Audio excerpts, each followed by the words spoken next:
Hello, welcome to Lindsay's webinar. I'm just going to let people in now. We've got over 115, 118, I think it is, that have registered. People were still registering this morning. So obviously I know not everybody's going to come to that. So just while people are coming in, there we go, that's going up to 20, 30 people now.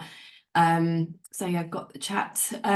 My mum has been the first person to say hello. Hi, mum. And she's used my nickname, which is hilarious. So please do say hello in the chat. A lot of people who are working for hotels and venues do say hello in the chat to say hi, we're here. And if there are any corporates and agents on there, feel free to sort of communicate with each other. Hi, Roz. Roz is from Edgbaston. Rachel, here we go. People are doing. Hi, Lindsay and her mum from Amanda. Thank you very much. Oddity events team here. Fantastic. That was really nice to see you guys registering as well, actually. Jermaine here from the Pullman, and that's been really good. Jermaine's been great at keeping contact. Lots of movement going on at the moment in hotels and venues, everyone moving around. So great to keep in touch. Chloe from Odyssey, hi, lovely. So right, now that there's lots of people that have come in, we've got 42. So I'll kick off, I'll start sharing it. John T, always a fantastic supporter. Hello, lovely. Great people, everyone saying hello, which is fantastic. So I'll share my screen. I'm going to assume that you can see that okay. So we're January 2024 conference and events, latest trends. So positive for this year, which is amazing. I'm just going to crack on. You can record, this is being recorded, it gets sent to you afterwards. And for everybody that registers, even those that can't make it, so if you ever do register for one and you can't make it, it all gets sent on to everybody that's registered afterwards. Feel free to take any pictures. I do go through this quite quickly, just to get as much information in half an hour, which is why I sent it on afterwards. But do feel free to take pictures and to share them, of course, on social media and use them internally as you will. I have just had flu, so hopefully I won't get too breathless, but just to warn you in case I do have to pause. So January webinar is about the update on the latest venue availability trends, also on the next quarter and the rest of the year, industry exhibitions update and hotels and venues visited plus new openings. And that's probably the largest chunk of today's one. It always varies depending on what's going on, but there's been so many changes in the industry. So lots of new information, which is fantastic. I'm going to use the mouse, I think, today. There we go. So reasons why people might be here. So you're a corporate event buyer who I venue find for, or just a corporate event buyer who I network with, but you might work directly with venues or other agency. You might work for a venue or a venue group or DMC. I may have given you inquiry, or we're hoping to try and work together. Obviously, you might be an agent or freelancer. I mentioned some of those already. And the most important thing about the webinars and why we're all here is to keep that consistency of trying to keep in touch with each other, support each other. It's so much more positive now, which is fantastic. So this is so much better than when I started doing the webinars back in 2020. Jay Power raised her hand. Fantastic. So if you do have any questions or anything as well, do put that in the chat too, and I'll try and get to it normally at the end. I used to have a section for that, but people, as it kind of flows through, then actually some of the conversations just happen as we generally go through that. JPad, didn't mean to do that. Okay. So first of all, I want to just do a bit of an reintroduction. Usually it's just me on my own doing this, whereas there is now a team, which is the most amazing and humbling thing to be able to talk about now after all this time. And it kind of hit me last night, actually, when I was yesterday when I was putting some of this together. So there's obviously myself. So I am the venue finder. I'm the one that's sort of face to face, going out, seeing the venues, communicating with venues, obviously speaking to clients and finding the venues for them. Next we have Claire, who's my new PA, absolutely amazing. And Claire is turning proposals around, helping me plan for the rest of the year, making sure that I'm in the right place at the right time as well, and make sure I stick to my deadlines that I say that I'm going to do. And then we've got Sarah, who helps write my blog. So she's a ghostwriter. So Sarah and I have gone back way back, I don't know, 15, 20 years, something like that. She knows exactly how I think. So she's able to write my blogs how I would want them to be written. So that condenses a lot of my time massively, because I would do something that's 3 pages long and she gets it done in like a page, and she can do it in my voice. So just amazing. Sarah's fantastic there. Then we've got Lee, who's virtual assistant, and he helps massively with my social media and scheduling my social media, putting things together on Canva.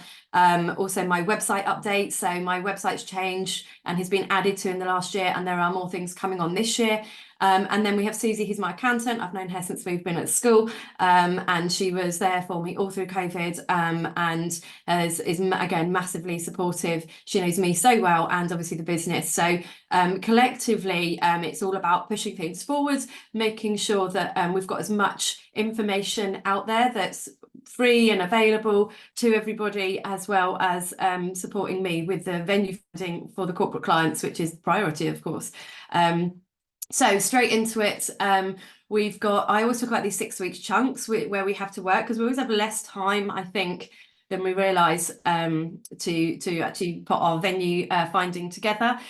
So a lot of people like it when I put these dates together. And again, this is where you might want to take a quick picture. We're in the 6 week chunk we're currently in, goes until the half term, 19th of February. I know we all know people like to avoid the bank holidays and school holidays, so I just put them out there. Obviously it can change around people's locations, but it is quite helpful to see where are the peak times that we're going to be booking. So for example, I have included the summer term there, which is the 3rd of June to the 22nd of July. That's 7 weeks, which isn't very long, especially if Tuesday and Wednesday, Thursday, as we know, is the peak times. They're the key dates that everybody is going to be wanting to hold their summer events. So availability is going to be tight, as it always is every year. So trying to get ahead and get as much organised at the beginning of the year as we can, and just to start thinking about when those dates are. Even when you think you know when the dates are not going to be, that actually means you might have just 5 dates left, which is great for me as a venue finder to have flexibility with those dates when I'm looking for a venue. And then towards for 2024 and beyond, so pretty much what I was just saying, now everybody's having their internal meetings if they haven't had them already. So things to think about as an event buyer: how many events might you be planning, where are they likely to be, numbers, of course. Budget is the most important thing, and I would say a priority is if you're having a speaker, get that date in the diary first, and then come and ask for a venue, because that's the one thing that I find changes things quite a lot. And it's the priority should be get the speaker that you want, get that prioritized first with the date, and then come and ask for the venue, because otherwise that's where it can you can end up then with the right venue, but you haven't got the speaker, and it's actually the speaker that you need for your event. So I've mentioned already Tuesday, Wednesday, Thursdays are the key dates. You can obviously get deals on Mondays and Fridays. I have got some lovely clients where Mondays and Fridays are absolutely fine. So we have great fun getting some good availability and some good deals where possible with those. Something I wanted to mention was any anticipated train strikes. I know obviously we was due to have some this week. Excuse me, with terms and conditions when you've contracted any of your event space.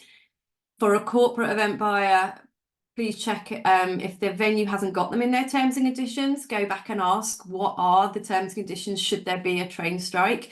And if you are a venue watching, is that in your terms and conditions? If not, then I do recommend putting it in. I have seen some really good ones recently where it's very clear, literally 3 lines or so. Should there be a train strike, this is what our terms and conditions are, such as you can postpone it free of charge for a month or for 3 months. So again, that depends on the hotel or venue and what they're okay to do. Some saying irrelevant, the terms and conditions are the terms and conditions. So just to sort of err on the side of caution for any corporate event buyers there, to make sure that is anticipated, because that's just not going away at the moment. So Great when the venues have been able to be flexible with that, but completely understand on the other hand that venues are still trying to pick themselves up. So there has to be a line drawn somewhere, which is not a win-win for anybody. It's going to be an incredibly busy year this year. You know, the old saying, early bird catches the worm and all that. So anybody that can get their dates organised, get that venue locked in is fantastic. And I know that's easier said than done. So just a bit of a summary with what venues are doing. High rates, perhaps over high occupancy, are a lot of venues' key strategy. In that way, the staff that they have got can concentrate on a small amount of people, but those people have paid the higher rate, which has meant that they will come back, and then hotels can get more staff, and you know, it's that whole knock-on effect. Staffing levels are better than they used to be. There's still a lot of movement, and I think it's experience that we're all finding is some are amazing and some definitely needs improvement. So I'm not going to dwell on that, but we are still aware, and it's some of the questions that I'm sort of asking: how long have staff been there, and when things get handed over from contract stage, who's it handed over to, how long have they been there? I think that's one of the biggest things. And when they're not there, who else is there to talk to? So because speed and efficiency is paramount, it's almost there. And again, there are pockets where it's unfortunately perhaps the inexperience of some people working on the admin side in the conference office.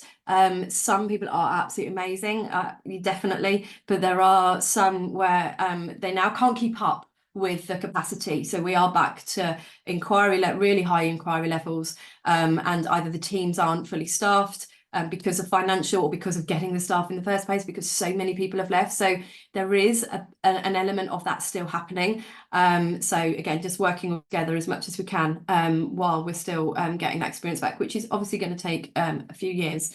We all know about the cost of living. What's interesting that's been happening over the last 6 months as well is further closures of venues. Lots of redundancies were happening before Christmas, I saw as well. Venues going into administration, expectedly or not expectedly.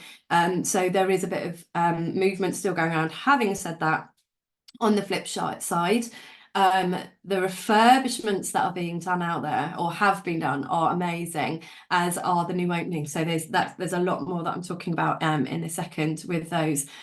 Now, M&IT do various things. One of the things I do get is their newsletters. So I've summarized a couple of things. They've done some really good ways of putting industry news across in a very quick way. So I've just picked out three things, and there are 3 slides here. So I think this is just for all our benefit. More than half of event profs want a 4-day week. We all know how many hours that we all do.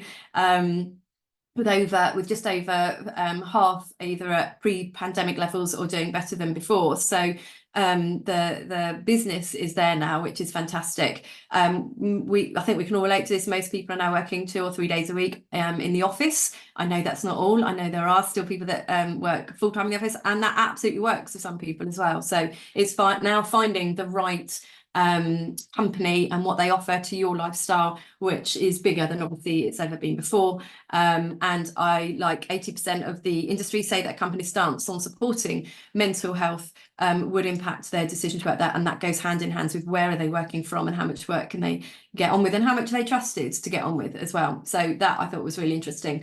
On an event point of view, networking is now the highest priority for event attendees. Now, that's something I think I was talking about coming out of COVID, was one of the first things that everybody wanted to do, is obviously get together. This is like not new news, but now that surveys have been done post-COVID, it's good to see what's actually happening. Top priority, over 60% cited this as their primary reason for attending, and that goes hand in hand with people working from home a lot more. Obviously, they need to be able to get together and more. So that's really good that that's a strong event that's happening going forwards. That's what people want to do. Venue location is of primary importance. This is one thing that I'm always talking about. Whereabouts do you want your event to have? Where are your people travelling from? What percentage of them are travelling from one destination to another? What are the travel implications of that? What's your policy on that as well? So lots of questions about why a location is asked for when somebody says, oh, I want a venue in so-and-so. It's getting a bit of information behind that. London, and so of course I put this pit in because I love doing London. London came out as a top destination for an event. I do book other places as well, as most people know. But again, I did want to highlight that because there's so much going on in London at the moment as well. And this again is where you might want to take some pictures of some of these slides, but as I say, I do send it on afterwards. Balance and belonging to drive sector growth in 2024. So yeah, we know that it's a good recovery. It's about balance, about lifestyle.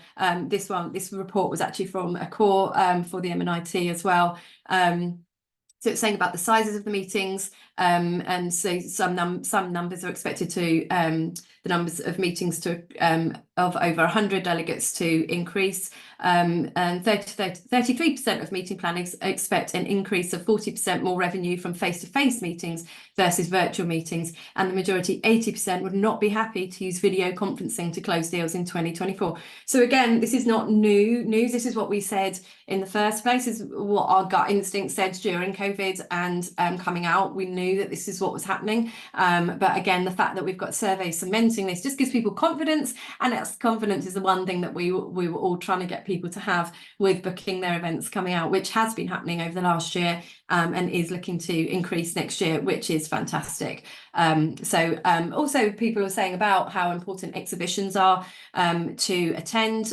which I have got a slide on that, but I was just going to quickly mention, it's looking at time, there's the, I don't know if people get the CVEN Meetings Industry Pulse Survey, so that's what it kind of looks like. CVEN do lots of surveys throughout the year.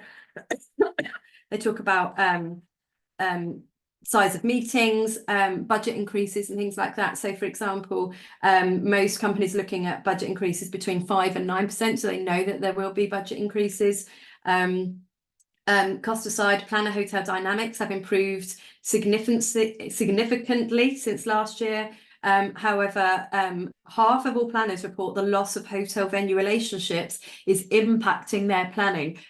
So obviously my suggestion is use a venue finder like me, of course, who's on top of, as much as I can be, keeping up those relationships and keeping in touch as people are moving about as well. But that is the most difficult thing. And the same with venues trying to keep in contact with all corporates who are not in their offices as much anymore. It is harder, it goes both ways. It is harder to visit corporates if they're not in their offices, because obviously a lot of people, if you're in your offices, you've got back-to-back meetings or you're there for a reason as well. So we're still trying to sort of navigate that. Personally, I love a Zoom, which really helps speed things up. You can have a really good chat, and it's much nicer than obviously a phone call, and gets a lot done where you're perhaps not able to meet in person, or just don't need to because it's a 20-minute conversation about an event or something. With regards to currently how quickly are hotels responding to your RFPs, the average was 3 to 4 days, and the more progress is needed there. There were some that answered 7 to 8 days, and there were a few that said sort of 1 to 2 days. I'm finding within 24 hours most people are getting back to me, which is fantastic. So again, that's why I've got Claire on board as well to help push that and to help support that. We know it's sometimes the venues are short-staffed, or just the capacity and the volume of inquiries they're getting as well. So obviously any inquiries that are going out to you need to have as much information on there so that the hotel and venue can respond quickly and efficiently, because then they're not procrastinating about what do they mean when they say this, that or the other. So the more information there is on the inquiry to them, especially budget in the first place, the better the response they will be able to give back, subject to their how many people are actually in the office. This was a really interesting question. Is the loss of relationships with hotels, venues impacting your planning? 47% said yes, which again shows, I think the biggest debate now is how do we bridge that gap between the relationships of venues and corporates when people aren't in their offices anymore, and it's difficult to get people out on fam trips. That's a big conversation at the moment of people might say they can go to a fam trip, they don't then perhaps turn up, or they cancel last minute. There's a lot of work we all know goes into doing site visits and organising site visits and fam trips and things. So that's still something that's conversation. one thing that I like personally, and I'm doing more of now, is the more individual invitees. So, for example, next Wednesday, I'm going to where Evolve Events have organised a breakfast meeting in London, and there's about 16 of us going there. And that's literally, we've got topics that we're going to be talking about. So it's a structured way of doing it. There is a site visit afterwards, which is fantastic. So that's something that is a focus thing that I'm going to learn from. I'm going to be educated. I know I'll be able to help contribute as well, and I'll be able to see the venue and network with like-minded people. So there's other event agencies there, a variety of people. So also, another thing I've been invited to is at a hotel where it's the general manager's dinner. So they are able to, again, a handful of people, the general manager wants personal sort of that relationship where you've got that conversation going with an agenda of they want to hear what's going on in the industry.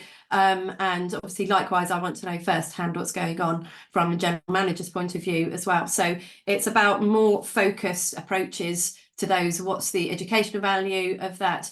Definitely, you know, we've all got busy lives, so it's about working out which are the best events to go to and why. Then just to summarise that, some of the comments were, not all hotels are difficult to work with, but some show zero interest in creating a long-term relationship or in helping us find a middle ground. I attribute this to either hotel sales being too overworked, overloaded, to take time to address each client's needs, or them just being too new to the industry and not knowing how important relationships are to our industry. And there is an element of that, definitely. Another person has said, we're still at pandemic levels of staffing. It's a struggle to get everything done in a quality manner with the resources available to us. So again, for any corporate event buyers out there, any briefs that you send over to hotels and venues, to make it as concise as possible and as much information in, which means that the venue will see this is a quality inquiry that we've got through here, and I want to be able to respond to this. I think some people would be surprised with some of the inquiries that they do get through, that hotels do get through, which might just, you know, might not have a date on it, might not have specific numbers, it won't have a budget. So while people are taking their time to go back to that, they're not obviously having enough time to get back to everybody, which is just really tricky situation at the moment. So talking about relationships, I always love exhibitions. You all know I love the exhibitions. These are not necessarily my favourites, but just the UK ones that are recommended. I'm going to the Mice Book event in a couple of weeks, so I've got appointments booked already with people, and these are one-to-one appointments. It's over 2 days, and there's educational seminars there. So again, for me, that's a win-win. That's brilliant to do that.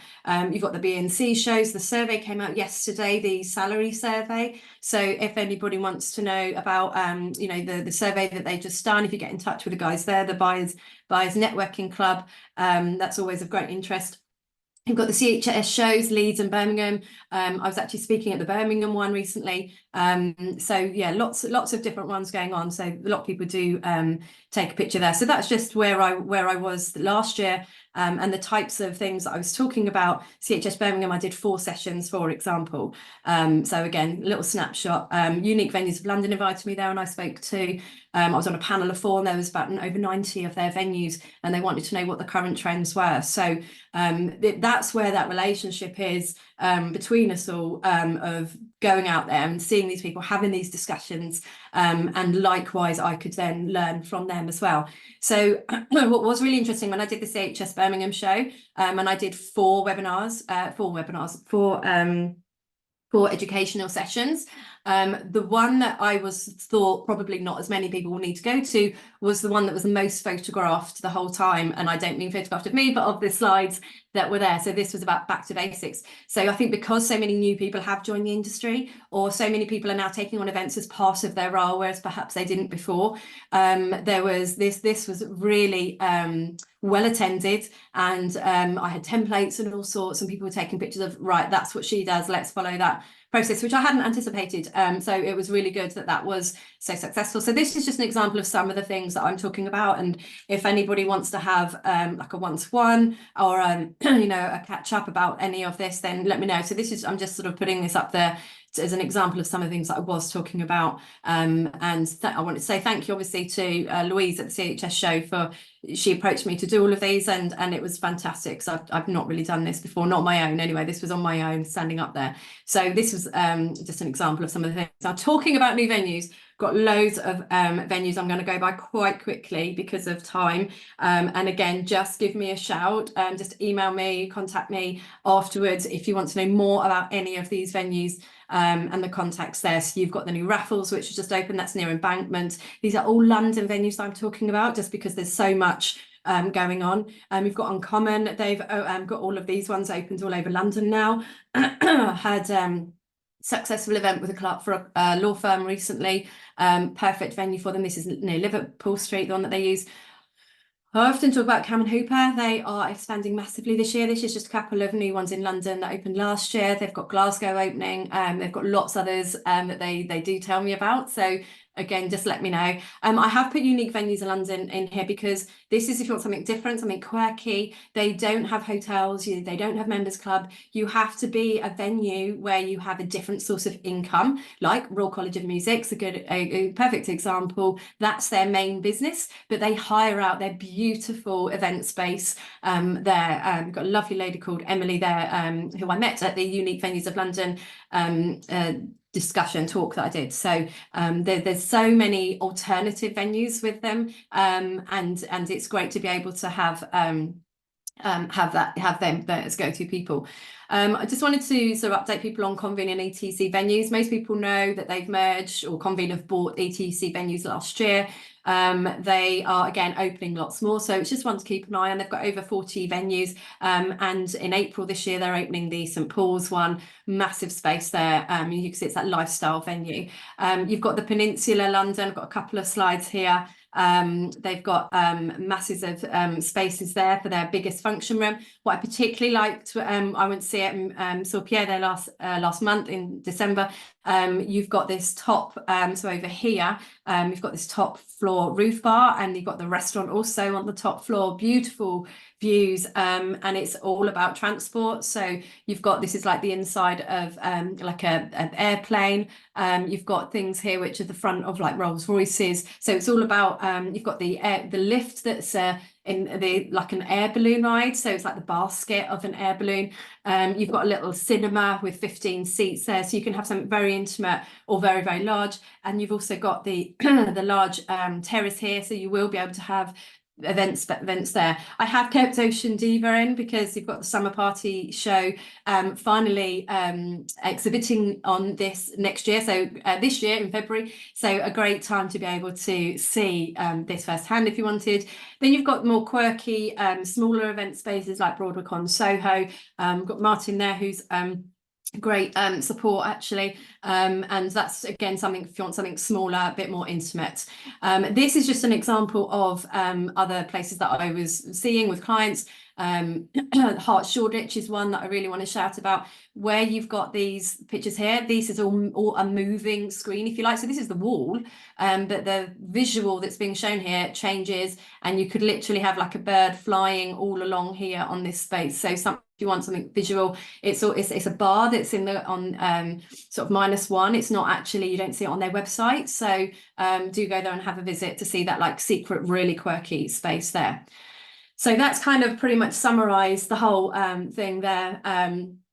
Of all, so many things that are happening, so many event spaces that are opening, and so I thought I would concentrate more on that in this webinar, with a view of what's happening going forward, and everybody planning now for the year ahead.